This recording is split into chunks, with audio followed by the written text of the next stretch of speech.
She sang the national anthem at the Super Bowl, and half of America called her a traitor. She walked out of Motown after out-singing Diana Ross and got punished for it. She lost $1 million looking for her missing child.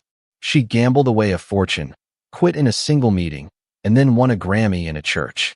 This is not a feel-good story about a music legend. This is the full story of Gladys Knight, and it is far stranger, far harder, and far more extraordinary than anything you have heard before. On December 4, 2022, Gladys Knight sat in the presidential box at the John F. Kennedy Center for the Performing Arts in Washington, D.C. She was 78 years old. Beside her sat President Joe Biden and Vice President Kamala Harris. The room was filled with every kind of power that America can assemble in one place. And every person in that room was there for her. She had been honored that year alongside actor George Clooney, singer Amy Grant, composer Tanya Leon, and the band U2 as one of 5 Kennedy Center honorees. But there was a moment during that evening that captured something no award could fully hold. At the State Department dinner held the night before the official ceremony, before the cameras were rolling, and before the formal program had begun, Gladys Knight simply stood up and started singing. No microphone, no backing track, just her voice filling the room. George Clooney, a confessed admirer of hers, later described what it felt like to be standing next to her in that moment. He said that 300 people in the room went completely still, that the whole thing felt transcendent, and then he laughed because he had to follow her. He said it was the worst position anyone could be placed in.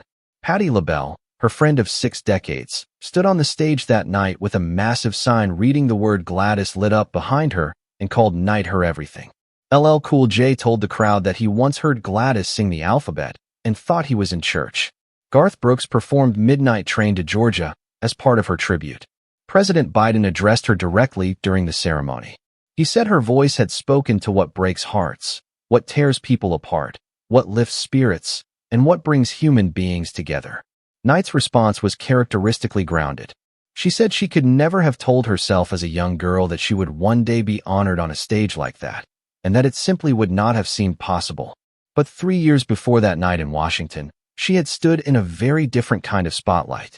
In January 2019, when the NFL announced that Gladys Knight would sing the national anthem at Super Bowl 53 in Atlanta, the announcement did not land warmly. Rihanna had refused to perform. Cardi B had refused. Multiple artists had turned down the NFL in solidarity with Colin Kaepernick. The quarterback pushed out of professional football for kneeling during the anthem to protest racial injustice. And Gladys Knight said yes. The backlash came immediately.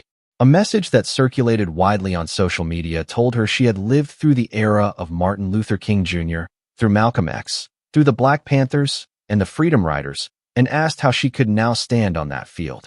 Knight did not apologize. She put out a written statement that read like someone who had been waiting a long time to say exactly this. She wrote that she was there to give the anthem back its voice, to stand for its historic choice of words, and to free it from the same prejudices she had fought against all her life. She had been in the forefront of that battle longer than most of those voicing their opinions. She also made clear that she understood what Kaepernick was protesting. She said his cause was police violence and injustice. She argued that the national anthem had been dragged into that debate when both things, the anthem and the fight for justice, should each be able to stand alone. She then walked out onto the field in Atlanta, Georgia, the city where she was born, and delivered a performance that received a standing ovation. Every crown in that room at the Kennedy Center was earned through a war most of the audience never knew was being fought. And the first battle started when she was barely old enough to drive. When Gladys Knight and the Pips signed with Motown Records in 1966, the label's internal assessment of them was honest and brutal, second string. They had 3 chart credits between them. Motown was built around one artist above all others, and that artist was Diana Ross. The Supremes were the face of the label, the gold standard, the act that Berry Gordy had chosen to elevate above everything else. Knight and the Pips were brought in to open for the Supremes on tour. The invitation had come from both Gordy and Ross themselves.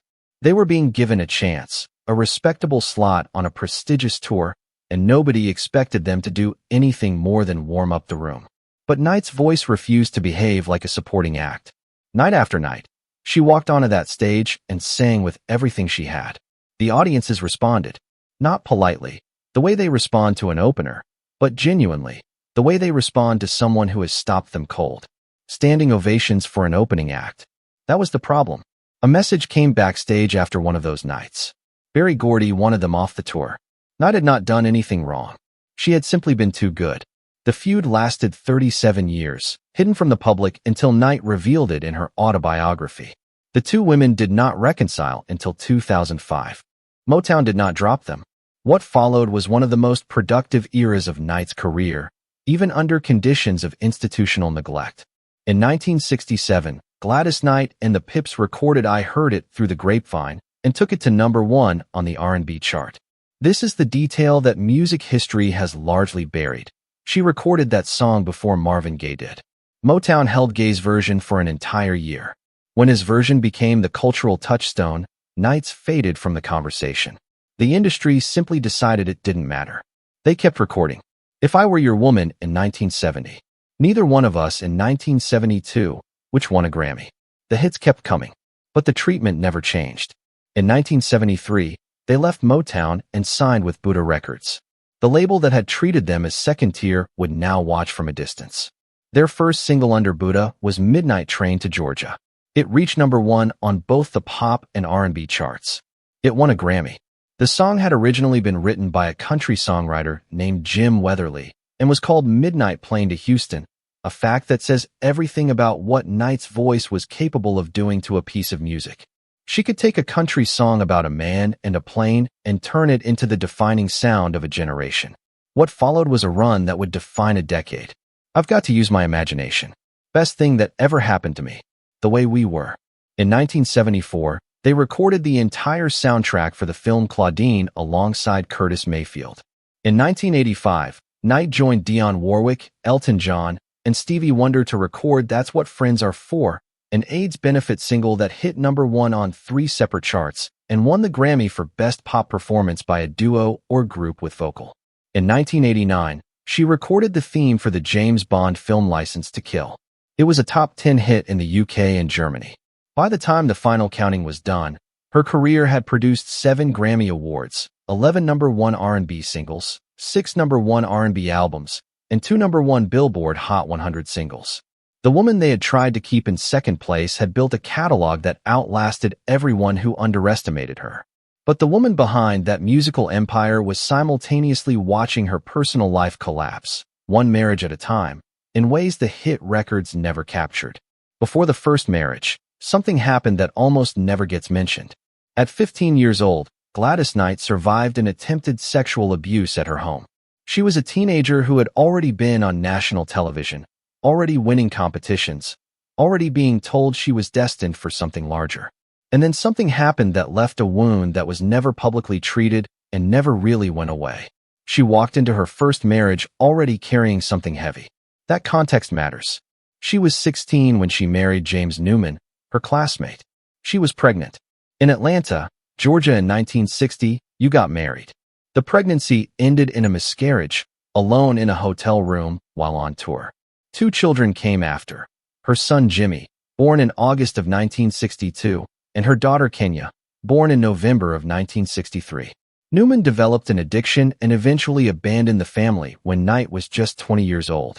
She stepped away from performing to raise her children. The Pips continued touring without her. She came back in 1964, not because the situation at home had been resolved, but because raising 2 children alone required money. Newman died in the mid-1970s, a few years after they finally divorced in 1973.